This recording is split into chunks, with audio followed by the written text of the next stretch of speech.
Сайн бацхан үзэгчдээ Нүүр Тулсын ариун нэвтрүүлэг үзэгч танд хүрэхэд бэлэн боллоо. Нэвтрүүлгийн урилгыг хүлээн авч хүрэлцээрсэн зочноо танилцуулъя. Нэвтрүүлэгт маань Нүүр Тулж ярилцахаар Орхон аймгийн Баян Өндөр сумын садарга Баасан Жавар ирсэн байна. Танд энэ цаг мөчийн мэндийг хүргэе. За баярлалаа. Танд бас энэ өдөр мэнд хүргье. Нэвтрүүлгийн урилгыг хүлээн авсандаас талархснаа илэрхийлье. Баян Өндөр сум бол ер нь одоо Монгол улсын хамгийн олон хүн амтай сум гэж хэлэгддэг тийм. Тэгэхээр манай Баян Өндөр сум яг одоогийн байдлаар хичнээн хүн ам өрх айл амьдарч ийн вэ? За баярлалаа. Баян Өндөр сум гэдэг бол одоо маш том их айл байна. Өнөөдөр 90 орчим мянган хүн амтай 26,000 гаруй өрхтэй ийм том айл байна. Залуучууд, хүүхд залуучууд голсон ийм том одоо өрх гэр бүл байна да. 90 орчим мянган хүн ам бол яг Баян Өндөр сум дотор амьдарч ийн гэдэг энэ тоо бол өөрөө бас Баян Өндөр сумыг хамгийн олон хүн амтай сумд бол оруулж байгаа тийм ээ. Тэгэхээр 2015 онд Баян Өндөр сум яг сумынхаа одоо тийм ээ иргэдэд хүрсэн ямар ажлуудыг хийвэ? Нэг өсөндөө би тэнийг 2015 оныхаа ажлыг бас эргээд харуул Баян Өндөр одоо сумынхаа иргэдэд тайлагнуул гэж асуух гэдэг.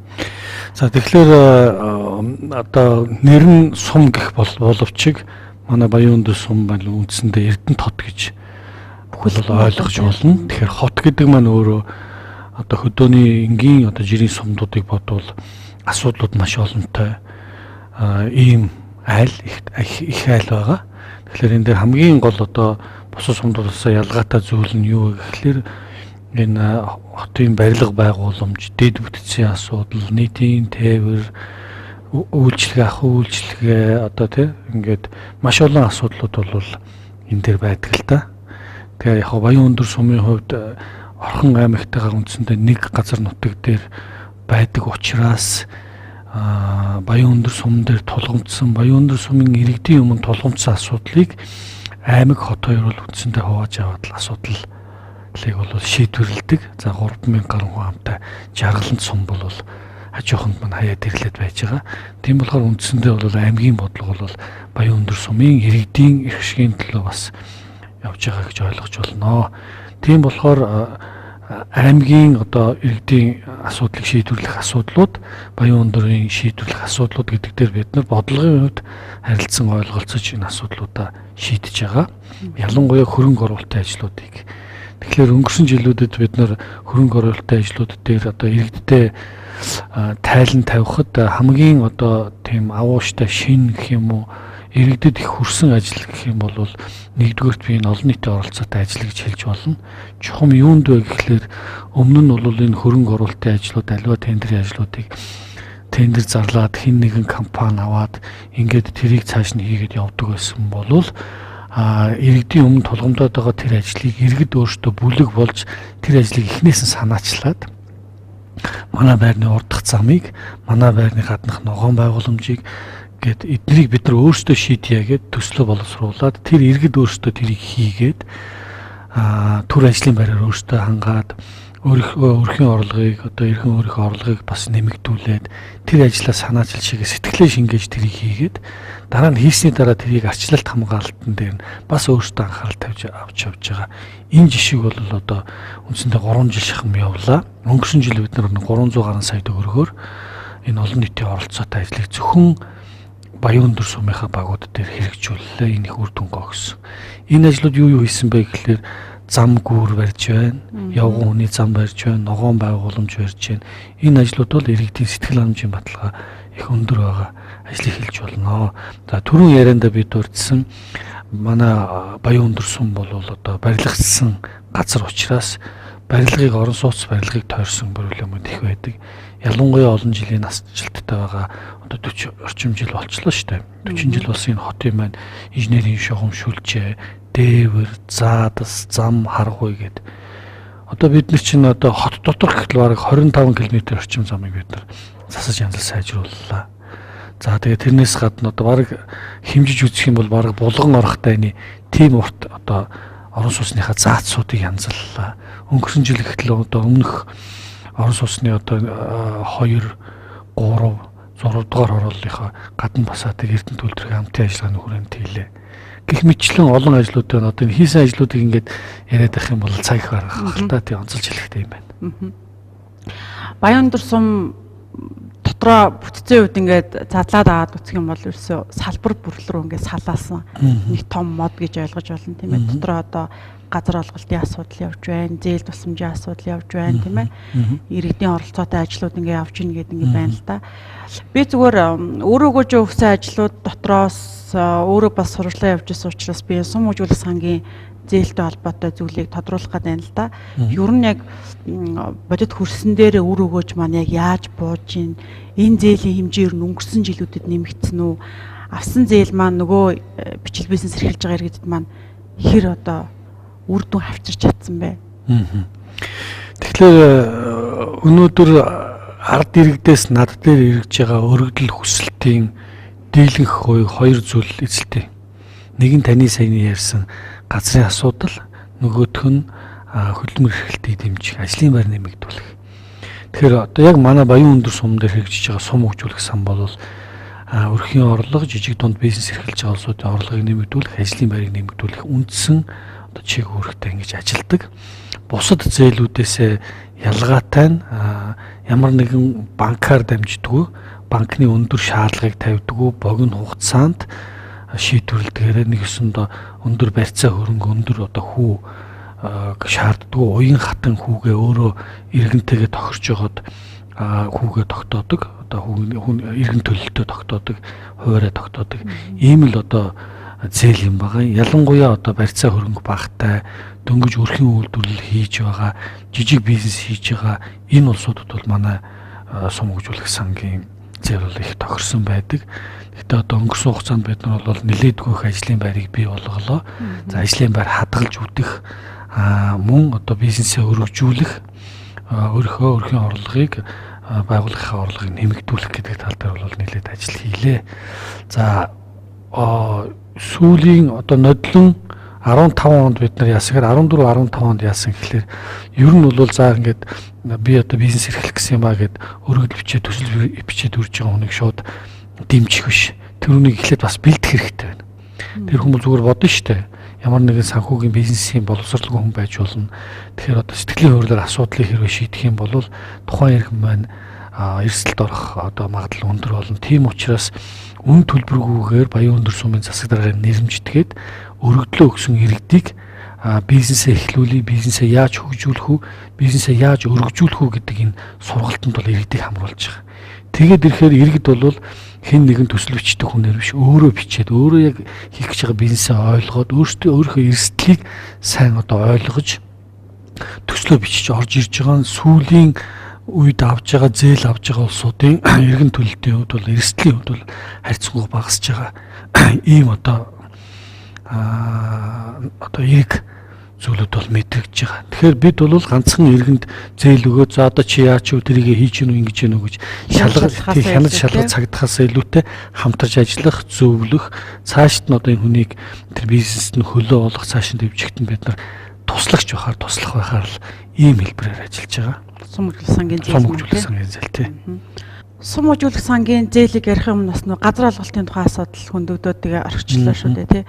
Газар олголт маань ер нь Баян өндөрчүүдийн хувьд гэхгүйгээр зөвөр яг Эрдэнэ хотынхоо хувьд масаар наваад үзвэл бас хүндрэлтэй асуудал та. Гэхдээ энэ бол зөвхөн одоо сум орон нутаг гэхээсээ илүүтэйгээр улсын хэмжээнд ч яригдж байгаа тийм ээ. Ер нь одоо Булган аймгийн зэрэгэлдэх сумдуудыг Орхон аймагтай юу гэдгийг одоо нийлүүлэх гэдэг юм уу, газар олголтыг тийш чиглүүлэх гэдэг юм уу ажлууд яригдаад идэг.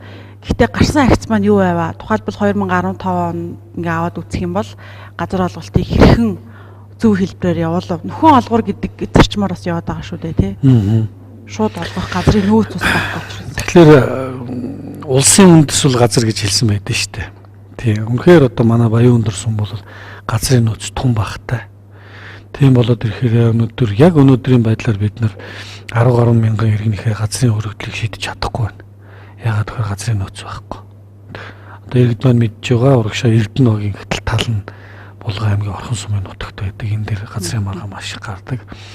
Өнөөдөр Эрдэнэт хотод өдөрт 6 өрх гэр бүл хормоо хийж шít өдөрт. ингээд ирэхээр чинь энэ одоо шинээр бүртгэж гэнэ л гэсэн үг тийм. шинээр 6 өдөрт одоо 6 хүн шинээр мэндэлж байна. Тэгэхээр 6 хүний газар эзэмших эрх нь нэгдэж байна гэсэн үг. Тэгээ 3 өдөрт 2 гэр бүл шинээр бий болж байна. Энэ бол одоо энэ иргэдийн өөрсдийн газар хүссэн энэ хурдцыг бол бид нар гүйцэхэд бол тун хэцүү байна.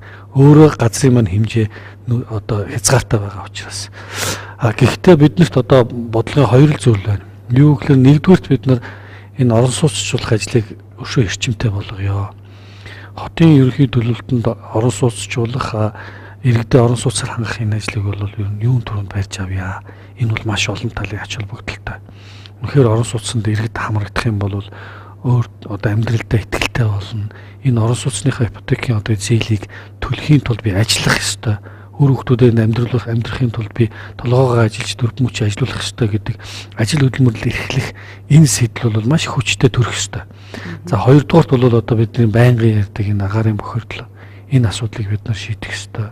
За тэгээд одоо талаар нэг тарсан хашаанд бид нар байхаас илүүтэй соёлтой ийм боловсон ийм орон сууцнд амьдрах юм бол иргэдийн өөрсдийн амьдрал амжиргаан ч гэсэн нэмэртэй гэсэн. Гэх мэтлэн энэ орон сууцыг тойрсон маш олон одоо асуудлуудыг шийдэгдэх юм зүйл байгаа. За хоёрдугаар нь болоод ирэхээр зэрэгэлдэх сумдуудтайгаа бид нар дундын суурьшлийн бүс бий болгож эндээ одоо газар хүссэн иргэдийнхээ өргөдлийг барагдуулах тэнд шин суурьшлийн бүс бий болгох. За ер нь бол яг энэ иргэдэд газар олох тал дээр бол Баян өндөр сумын хувьд бол өөрсдийн байж болох бүх нөөц олцоогоо ашиглаж байгаа. Яг өнөөдрийн байдлаар бид нар одоо газрын харилцаа барилга хотын болтын газартайгаа за яг тэр холбогдох хэлцээгийн адилхан хоёр аймгийн засаг даргын хэмжээнд асуудлыг яриад аймгийн иргэдийн хурлын дарга засаг дарга гэдэг маань бас тэр шин суурьшлийн бүсүүдтэй тодорхой хэмжээний эхний шатны алхмуудаа хийж тэн дээр бас бид нар орон нутгийнхаа төсвийн хөрөнгөөр одоо судалгаа хийгээ шин суурьшлийн бүсүүд дээр хаана ямар байрлалууд дээр байж болох уу гэд эднийг одоо хийж байна. Яг өнөөдрийн байдлаар жишээлбэл одоо нийслэл хотод одоо иргэдийн нэлээд халахлыг хүлээгээд байгаа иргэдийн газар олголтыг цахимжуулах энэ ажлыгаа бид нар эхлүүлээд явж байна. Өөрсдөө шалтгааллах бүгдийг л хийж байна. Тэгээд эцсийн нөгөө үр дүн биднэрт газар хэрэгтэй. Тэгээд тэн дээр л одоо бас цаг хугацааны асуудлууд байна л гэж би одоо харж байгаа. Нохой морны устгалын ажил бас эрчимтэй явагдажсэн тийм ээ. Одоо бас энэ ажил маань яаж явагдаж байгаа юм бол нөгөө иргэдийн 5 тухтай амьдрах нөхцөлд чинь бас яг энэ төрлийн одоо амьтдын асуудал их шүүмжлэлт дагуулдаг байсан шүү дээ тий. Годомжинд нохой их байна, муур их байна гэл ингээл. За сая оны өмнө засаг даргын аймгийн засаг даргын үйл ажиллагааны хөтөлбөр за тэгээд нэг засаг даргын шуурхаад дээр цагдаагийн газрын даргын мэдээлэл дээрээс бол олон гэмт хэрэг буурсан. Ялангуяа булаалт дээрмийн хэрэгүүд одоо гэмт хэрэгүүд их буурсан функцүүд юу вэ гэхлээр энэ гэр хороолол орон сууцны хороололд гэрэлтүүлгийн ажлыг камижуулалтын ажлыг хийсэн үр дүн гэж нэг талаас нь харж байгаа юм. За өссөн гэмт хэрэгүүд гэхээр энэ дээр тэр нохоонд уруулсан иргэдийн одоо тэр гэмт хэрэгүүд бол их өндөр гарч ирсэн. Энэ бол яалтчгүй бидний одоо барьж авах ёстой асуудлын нэг болоод байна. За яг нохоо муурын төслийн хувьд бол өнөөдрийн байдлаар бидний өнгөрсөн жил хэрэгжүүлсэн төсөл 2 дахь шатандаа орсон. 2 дахь шат маань юу вэ гэхээр бид нар төслийнхөө ажлыг 100% хийж дуусгаад хувийн хвшлийн байгууллагт одоо энэ дараагийн үйл ажиллагааг шилжүүлж өгсөн байна. За энэ дээрээс эерэг гарсан хамгийн ихний өөрчлөлт юу вэ гэхээр бид нар гэр хороололд буюу орон сууцны хороололд нохоо муурд хийж байгаа иргэд маань бүгдээрээ бүртгэлтэй болсон. Хоёрдугаарт нохоо муурандаа анхан шатны тарилга тууллага үзлэг нөхөн үржихийн одоо тэр одоо мэс ажилбаруудыг хийлгэх иргэд өөрсдийн гэсэн ойлголттой тийм хүсэл эрмэлзэлттэй болсон. Энийг би яагаад хэлж байна гэхээр энэ одоо хувийн нэгж байгууллагатад удаагүй байхад маш их захиалга, маш их одоо хүсэлтүүд ирж тэр одоо газар бол нэлээд ачаал өндөртэй ингэж ажиллаж байгаа. Энэ бол одоо энэ төслийн бас нэг том үр дүн. За дараагийн одоо нэг гарч ирж байгаа үр дүн юу гэхээр хөдөө аж ахуйн их сургууль манай энэ төслийг боловсруулад боловсролын яамн дээр энэ одоо инновацийн төслийг дэмжиж өгөөч гэж цааш нь үргэлжлүүлэхээр бас одоо профессорын баг нь тавьсан байгаа. Тэгээд боловсролын яам манай Эрдэнэ хот дээр энэ хэрэгжүүлсэн нохоо муурны энэ төслийг дэмжиж дахиад 2 дахь шатыг боловсролын яамны санхүүжилтээр цааш нь хийхээр ийм сайхан сайн мэдээ гарч байгаа. Энэ тэгэхээр Монгол улсад анх удаа явагдаж байгаа энэ ажил учраас одоо бас улсын хэмжээнд энэ бас анхаарлын татж байна. Мэдээж шинэ ажил хийж яхад бол бэрхшээл гарлаггүй яах вэ? Алдаа оноо байлгүй яах вэ? Гэхдээ бид нар одоо урагшаага одоо харсан, урагшаа илүү алхсан зоримог алхмуудыг хийж байгаа юм. Гэхдээ бид нар одоо өнөөдрийн байдлаар бүгдээрийн одоо юу гэдэг энэ барууны өндөр хөгжилтэй орн шиг асуудлуудыг нохоо муурны асуудлыг шийдэж чадахгүй. Хамгийн түрүүнд иргэдийнхээ сэтгэлгээнд өөрчлөлт оруулах энэ ажил их чухал байгаа учраас энийг бол алхамаар урагшлаад явж байна гэж ойлгож байна. Баяндар сумын засаг дарга ер нь иргэдийг хэд өдөр хүлээж авч үр хөдөл гомдол санал хүсэлтийг нь авд юм бэ? Би одоо 7 хоногийн даваа гарагт 14 хоногийн даваа гарагт нэг даваа гарагт нь бол аймгийн засаг даргын шуурхад 11 цагаар суудаг. За бусад 7 хоног болгоны 1 дэх өдрийн өдөөс хойш орой 17 цагаас тамгын газрынхаа шуурхаг юуныхаа багийнхаа засаг дарга нарын шуурхаг за мегмар гаргийн өглөө 8 цагаас тамгын газрынхаа шуурхаг хийдэг. За бусад цагууд дээр бол би өөрөө байгаа тохиолдолд иргэдээ бол ямар нэгэн цагийн хувааргүйгээр бүгдийг хүлээж авдаг. Тий. Сая одоо нэг Хөсгөл аймгаас одоо энэ сар шин болж байна. Би одоо ингээд нэг загас юм худалдах гэсэн юм аа. Бага ачаад ирсэн. Тэгээд надаа танах ингээд төр худалдаа эхлэх юм цэг зөвшөөрөл олгод юм байна гэд. Тэгээ ерөөсө тэр зөвшөөрлийг бид нэр 15 хүрэхгүй минутанд гаргаж өгсөн чи хүүх танах чи ямар шуурхай ямар хурдан сайхан үйлчлэгээтэй юм бэ? Манайх бол тийм биш шүү дээ. Айгүй уддаг. Яах гээд байгаа нь мэдэгддэггүй. Тэгээ ямар сайхан юм бэ? Баярлалаа гэд гарч ирсэн. Тэгээ ер нь бол манай тамгын газар бол иргэддээ ил тод түргэн шуурхай үйлчлэх тал дээр бол байнга одоо нэг нэгэндээ шаардлага тавьж нэгээ дагаж дуурайж манлайлж ингэж явдаг. Тэгээ бид нар ч гэсэн бас одоо Баяндар сумын хувьд одоо чанарын удирдлагын тогтолцоо гэж одоо дэлхийн нийтэд яригадаад байгаа энэ зүйлийг төрийн байгууллага дээр ялангуяа суман дээр хэрэгжүүлэх ажлыг бол бас нэлээд зориг зүрх гаргаж ингэж барьж авсан. Энэний хамгийн ихний үр дүн бол саяны миний хэлдэг иргэдэд ил тод нээлттэй түргэн шуурхай байх. Энэ зарчим бол бидний гол удирдлага зорилго байна. Энэ харьцангуй залуу хүмүүс ажилдаг Баяндар суманд. Ер нь бол би зүгээр хувийн талдаа бол энэ залуу улсуудын хүчийг сорьё гэсэн ийм хүсэлтэй байдаг. Залуучуудад шинийг ирлэхийг, шинийг харах тэгээд ирч хүч бол яалтчгүй мэдрэгддэг. Ер нь төрийн байгууллагт бол манай залуучууд ингэдэж штэ.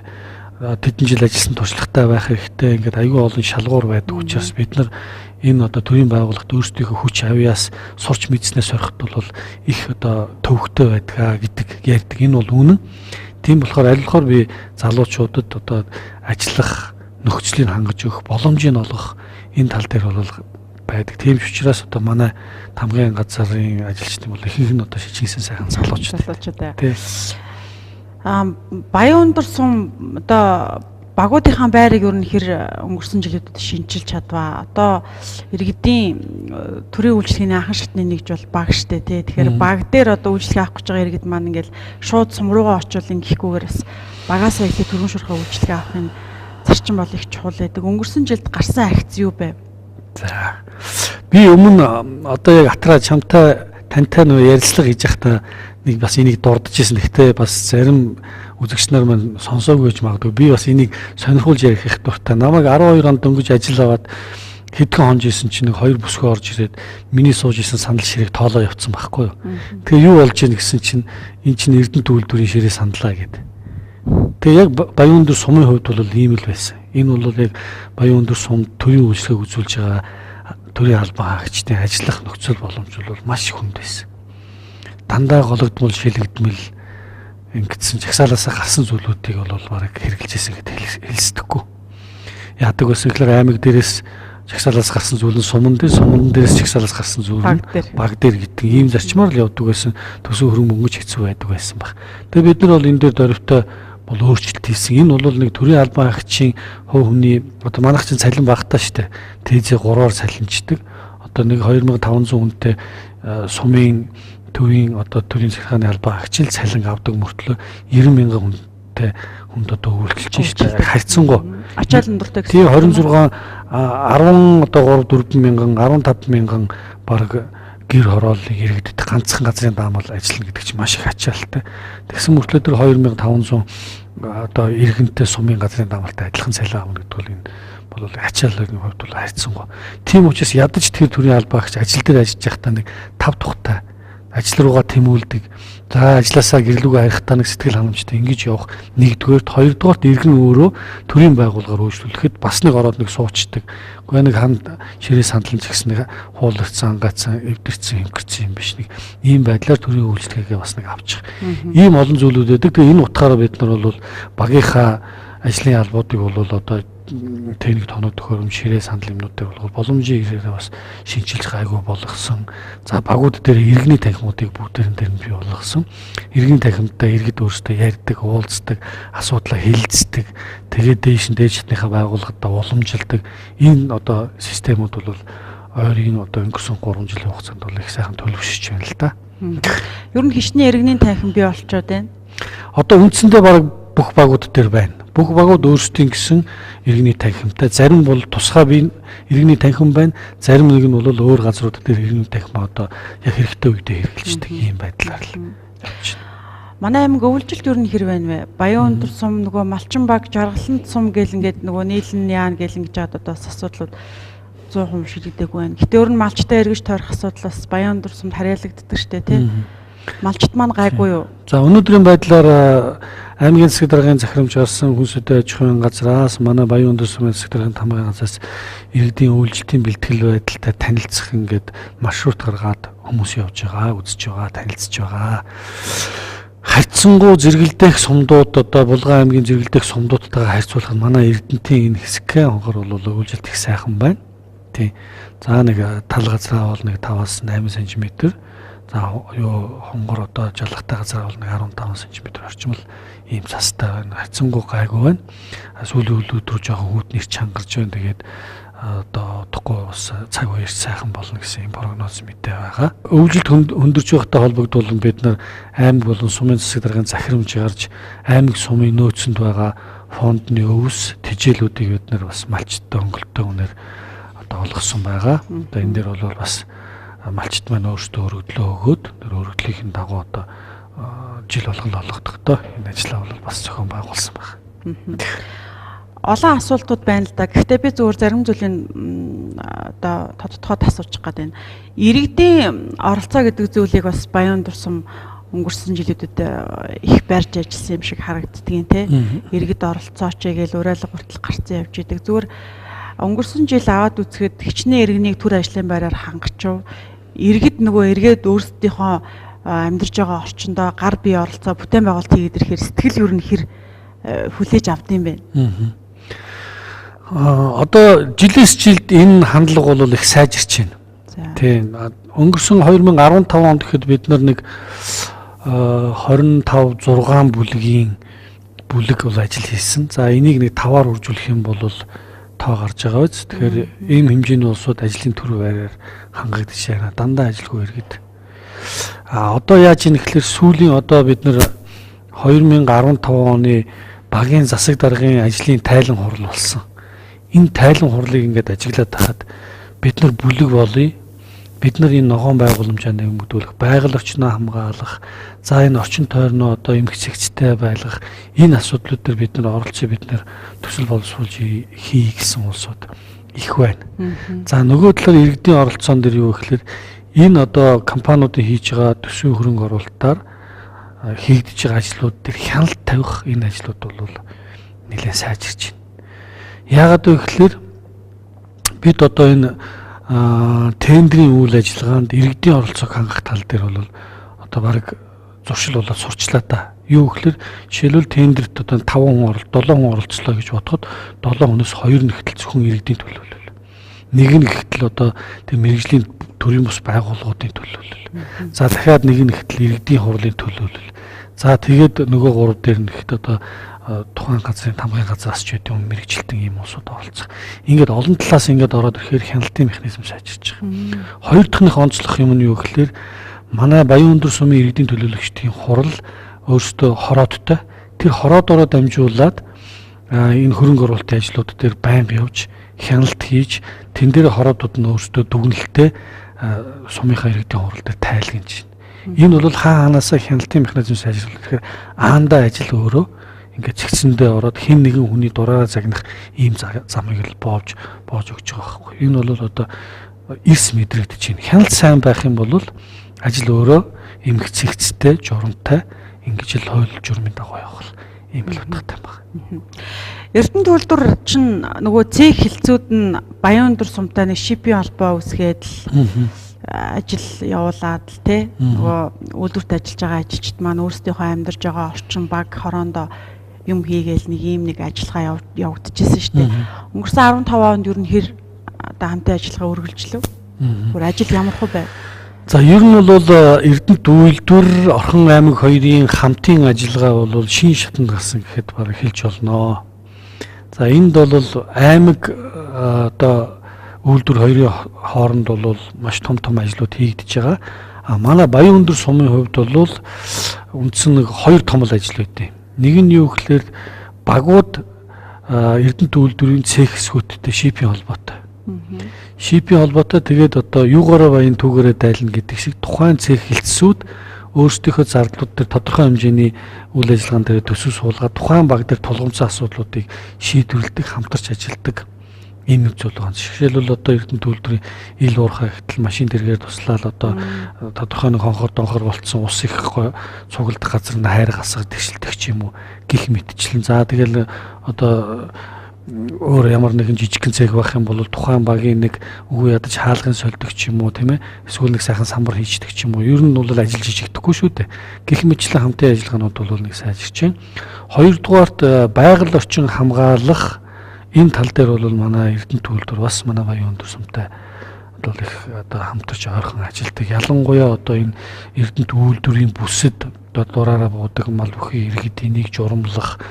За тэгээд зарим нэг одоо хотын ногоон бүс дээр бол хязгаарлалтын бүс тогтоох. За энэ дээр хяналт тавих тийм ээ. Энэ талууд дээр бол манай Эрдэнэт үйлдвэр Баян-Өндөр сумтай бол нэлээд сайхан хамтарч ажилладаг. Манай аймагт ер нь ил задгаа худалдаа эрхлэгчдээс гадна нэг иргэдийн хувьд бас бухимдал үүсгдэг байсан зүйл маань нийтийн эзэмшлийн зам талбай эзэнгүүтлээ гэсэн бас иргэдийн санал гомдол түгээмэл байдаг байсан л да. За миний санаж ахаар 2011 12 онуудад ч юм уу да ингээл нөгөө нийтийн эзэмшлийн зам талбай дээр нь үзэсгэлэн худалдаа дураараа болж лээдэг. Тэгээд нөгөө тодруулах юм бол нөгөө найрамдал талбай тий үйлчлэгээний төвд чинь ингээл замбраагүй худалдаанууд явагдал хин хаана мөнгөний ураагаад байгаа юу болоод байгаа хаанаас хин ирээд байгаа ингээл ингээд иймэрхүү зөвхөн зохион байгуулалтын хувьд гэдэг юм уу бодлогууд гэдэг юм уу жоохон алдагдсан юм тал ажиглагддаг байсан.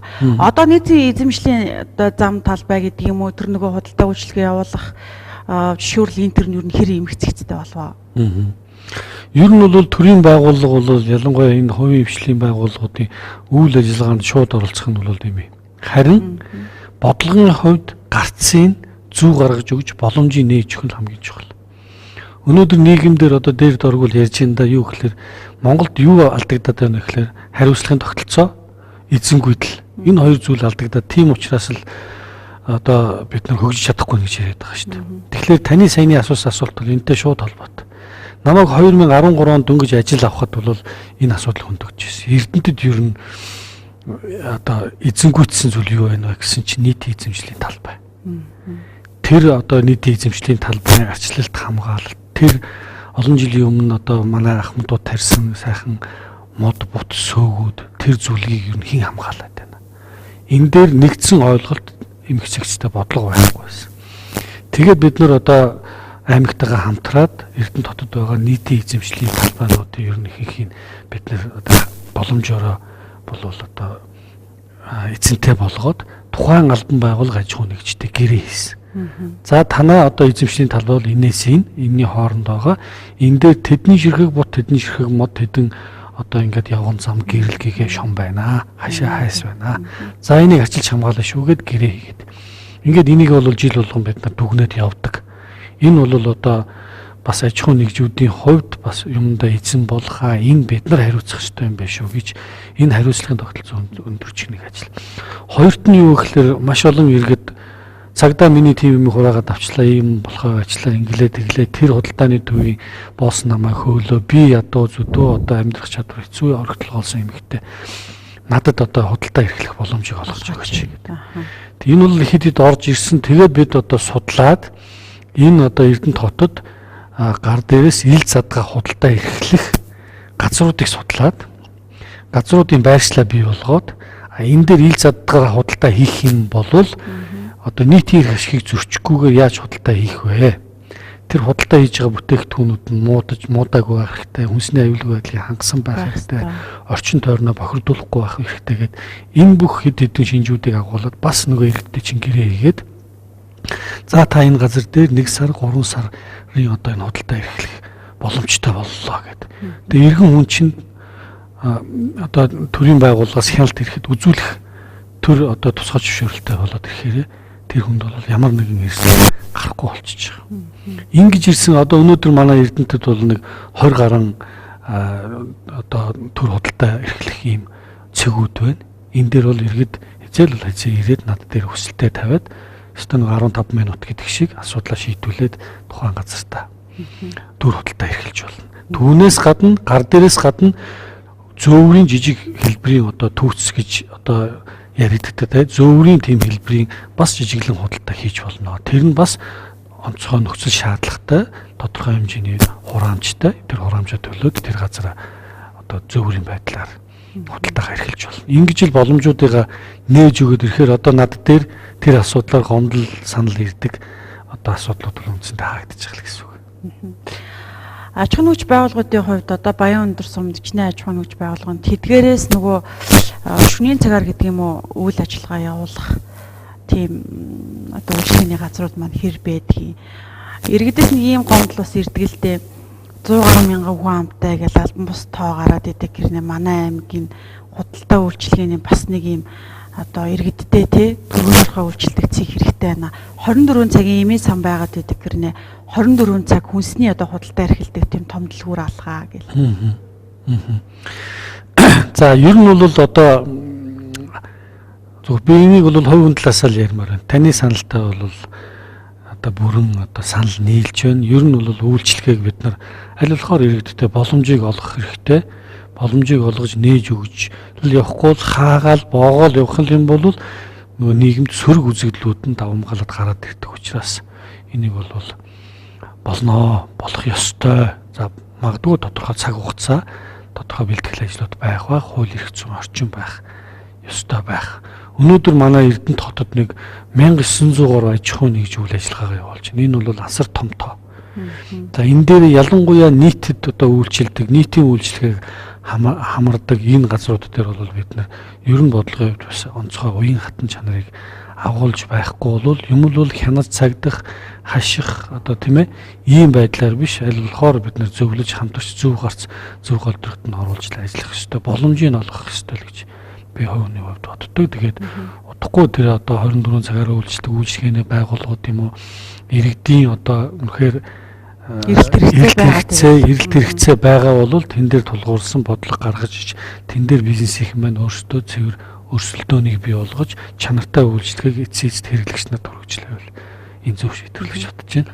Би зүгээр хувьдаа боддгийн штэ ингээд олон газраа сурвалжлага мэдээлэл бэлтгэж явж хахад манай Эрдэнэтийг зорих гэдэг юм уу Эрдэнэтийн худалдаа авагч нар их чадамжтай, соёлтой худалдаа авалтыг сайхан идэх учраас одоо гаднаас гэж хэлэх гээд байна л да тий. Одоо Монгол улсын өнцөг болон бүрээс худалдаа эрхлэхээр Эрдэнэтийг зорин ирэх хүмүүсийн доо их байдаг юм билээ л тий. Та түрүү хэлсэн өсвөлөөс хүртэл хүн яриад ингээл тий. Загсаа зарыг гээл ирж гин. Яг тэрнтэй адилхан манай Эрдэнэтийн хэрэглэгчд маань өөрсдөө ийм хэрэглээг аваад сурцсан учраас бас илүү одоо зүйл бас хүсдэг байх л та тий. 24 цагийн хоол үйлдвэрлэдэг одоо юу гэдгийг тий ресторан кафе байхад хүнсний дэлгүүр яага байж болдгоо юм бэ ч гэдэг юм. Эрэлт хэрэгцээ байгаад тах шиг харагддаг шүү. Тий. 100 мянган хүнтэй одоо иргэдийн том айлын хэрэглээ гэдэг бол их том л доо. Тий их том. Бид нар бол бас зүгээр найз нөхдөд хоорондоо ярьдیں۔ Яг өнөөдөр бид нар чөлөөт зах зээлийн нийгмийг сонгоод цэвэр өрсөлдөөн энэ бизнесийн талбар дээр явах авчиг ер нь бол 100 мянган хүнтэй газар яг бизнесийн орчин бүрдүүлээд ингээ явна гэдэг бол бас л их эрсдэлтэй. Монголдо харьцуулахад хүн ам ихтэй хот боловч бас л их эрсдэлтэй. Тэгэхээр энэ бизнес эрхлэх зөв тогтолцоо, зөв орчин бүрдүүлэх тал дээр бид нар бас л юм бодох ёстой цаашдаа. Тэгэхээр ер нь тэр олон бас хүмүүс ярьдаг да Эрдэнэтийн бизнес эрхэлж байгаа, худалдаа эрхэлж байгаа улсуудын бизнесийг хамгаалах ийм байдлыг бас байх хэрэгтэй. Тэгэхээр хамгаалах гэдэг нь ямар хэлбэрээр байх вэ гэдгийг бид нар бас бодох хэрэгтэй. Тиймээс төр тэнд нь оролцоод байх шүү, тийм ээ. Тэгэхээр бодлогын хувьд бол яах вэ гэдэг. Жишээлбэл одоо Эрдэнэтэд үйлдвэрлэв гэдэг нэг сайхан Эрдэнэтийн одоо үйлдвэрлэгч нар зөвхөн тэнд бараа бүтээгдэхүүнүүдэд хямд түрээстэй лангуунд борлуулдаг юм газар байх гэх жишээний ийм боломжуудыг жишээлбэл төрийн байгууллагууд нь байт юм уу, төрийн бус байгууллагууд нь зөвхөн Эрдэнэтийн бүтээгдэхүүнүүдийг үйлдвэрлэе гэдэг сайхан санал санаачлал гаргаад энийг Эрдэнэт хоттой бүр одоо олон нийтийн хамарсан юм сайхан нийтийн үйл ажиллагаа болгодог ч юм уу. Ийм зүйлүүдийг л явуулвал одоо баг багаар бид нар урагшаа ахих юм да гэсэн л ийм бодлоо тийш төвөний зүгээс. За баярлалаа. Тэгэхээр 2015 онд Баян өндөр сум маань ер нь одоо иргэд олон нийт рүүгээ баян өндөрчүүд рүүгээ хандсан ямар ажлуудыг бас зохион байгуулж хийвэ гэдэг дэр өнөөдрийн нүүр тус яриа нэвтрүүлгийн маань гол одоо сэдэв гэдэг юм уу зорилго бас хазааж яг энэ чиглэлийн ярилцлагууд бас нэлээд эрчимтэй явагдлаа. Тэгэхээр тэр боловсролын салбар гэдэг юм уу, тэр хөгжил гэдэг юм уу, тэр дэд бүтцийн асуудлыг бас өөр салбарынхаа ярих байх. Ямар ч чи Баян өндөр сум гэдэг энэ том өрх бүлийн одоо асуудлаар бас ярилцлага өрнүүллээ. Урилгыг хүлээн авч хүрэлцээрсэн танд баярлалаа. Амжилт хүсье. За баярлалаа. Тэгээд 2015 онд Баян өндөр сум бол маш их ажлыг амжууллаа. Их эрсдэлтэй шийдвэрүүдийг гаргаж ер нь бол ажил хийх юм бол эрсдлийг маш сайн тооцож тэгтээ тойрч биш дайрч гарах хэрэгтэй гэж би бол боддог. Ажил хийгийвэл санал сэтгэл байх юм бол санаа сэтгэл байх юм бол ажлыг хийж чадна. Хэрвээ шалтгаан тоочих юм бол ямар ч ажил урагшаа явахгүй гэж боддог. Тэгээд 15 он бол бидний хувьд амжилт бүтээлийн их ариун жил байлаа. Алдаа оноод эсэлсэн юм жил байлаа. Тэгээд студидтэй урьж одоо миний санаж бодож байгаа зүйл Баян өндөр сумын өнгөрсөн 15 онд хийсэн ажлын талаар иргэдэд бас мэдээлэл өгөх юм боломжийг олгосон сэтгүүлч танд баярлалаа. Танд уран бүтээл өндөр амжилт хүсье. Баярлалаа өдөрчтэй нүүр тус яриа нэвтрүүлэг маань энд хүрээд өндөрлөж байна. Амралтын өнөөдөр анхаарлаа хандуулсан бидний ярилцлагыг тухлан сууж таалан сойрхсон үзэгч та бүхэнд талархснаа илэрхийлье. Эх 7 хоногт иргэд болцъё. Баяртай.